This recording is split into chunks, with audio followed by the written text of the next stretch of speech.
대한민국의 중년과 노년층에서 비만은 더 이상 외모의 문제가 아니다. 최근 보건복지부 조사에 따르면 50세 이상 성인의 4명 중 1명은 의학적으로 복부 비만 또는 대사증후군 단계에 해당한다. 체중은 조금 늘었을 뿐인데 혈압이 오르고 혈당이 불안정해지고 무릎 통증이 생기고 잠이 얕아진다.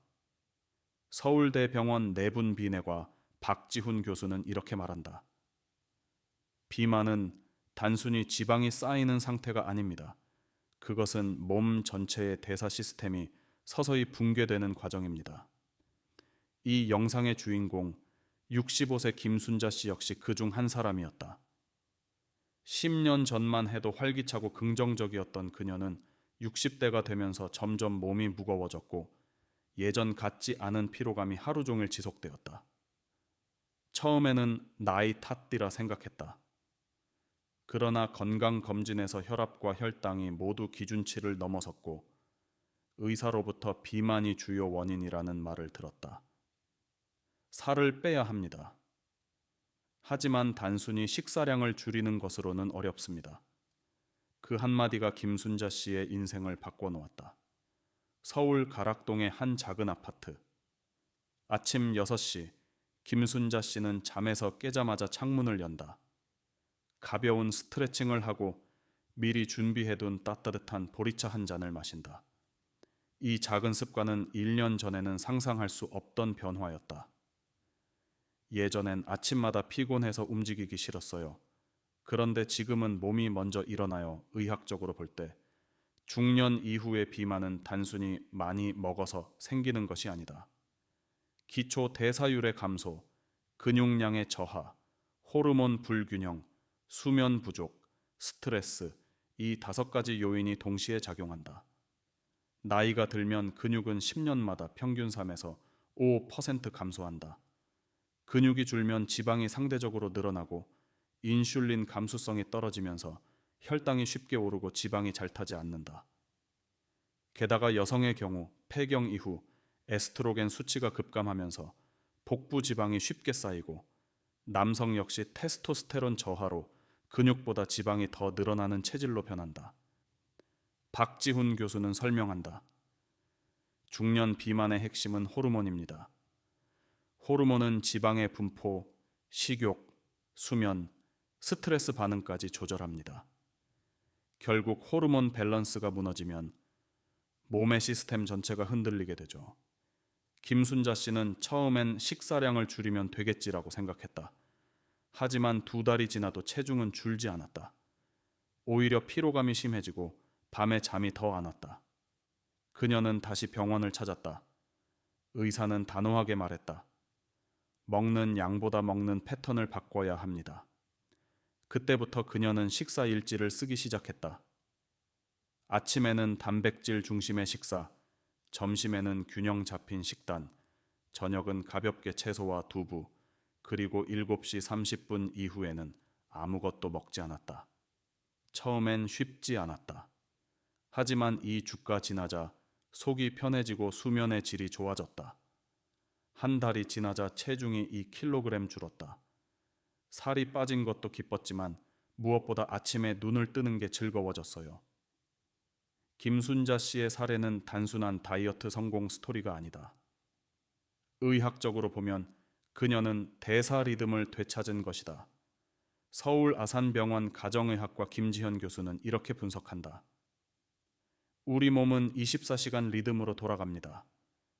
밤늦은 식사, 불규칙한 수면, 과도한 스트레스는 이 리듬을 깨뜨려 인슐린과 코르티솔을 불안정하게 만듭니다. 결국 지방이 더 쉽게 쌓이는 체질로 바뀌게 됩니다. 비만은 단순히 체중의 증가로 끝나지 않는다. 의학적으로 만성 염증 상태를 유발한다는 것이 더 큰 문제다. 내장 지방은 단순한 저장 창고가 아니다. 그 자체로 염증 물질을 분비하는 내분비 기관이다. 즉, 지방이 많아질수록 몸은 계속해서 미세한 염증 반응을 일으킨다. 서울 성모병원 면역내과 한은주 교수는 말한다. 지방세포에서 분비되는 TNF-알파, 이렐6 같은 염증 인자들은 혈관을 손상시키고 뇌세포에도 악영향을 줍니다. 특히 중년 이후 비만은 치매 위험까지 높이는 것으로 알려져 있습니다. 실제로 국내 연구에서도 복부 비만이 있는 60대 여성은 정상 체중 여성보다 기억력 저하 위험이 약 1.7배 높다는 결과가 나왔다. 김순자 씨는 이런 사실을 알고 충격을 받았다. 살이 찌면 그냥 몸이 무거운 줄만 알았어요. 그런데 뇌 건강까지 영향을 줄 줄은 몰랐죠. 그녀는 그날 이후 단순히 체중을 줄이는 것이 아니라 몸 전체의 염증을 낮추는 생활을 목표로 삼았다. 수면과 스트레스의 악순환을 끊다 비만과 수면 부족은 서로를 강화한다. 잠이 부족하면 식욕을 자극하는 호르몬 그렐린이 증가하고 포만감을 주는 렙틴은 감소한다. 결국 다음 날 더 많은 음식을 찾게 된다. 또한 수면 부족은 코르티솔 수치를 높여 혈당을 상승시키고 내장 지방을 늘린다. 이 악순환을 끊기 위해 김순자 씨는 밤 11시 이전에 취침하고 하루 7시간의 숙면을 지키기로 했다. 잠들기 1시간 전에는 모든 전자기기를 끄고 조용한 음악을 틀며 마음을 안정시켰다. 그냥 조용히 눈을 감고 하루를 정리하는 시간이에요. 그 시간이 제일 편안합니다. 수면이 안정되자 그녀의 몸은 빠르게 반응했다. 혈압이 내려가고 피로감이 줄었다. 그리고 놀랍게도 식욕이 자연스럽게 줄어들었다. 행동의 변화, 6개월의 회복. 김순자 씨는 식사와 수면뿐 아니라 하루 20분 걷기 운동을 꾸준히 실천했다. 무리하지 않는다는 것이 원칙이었다.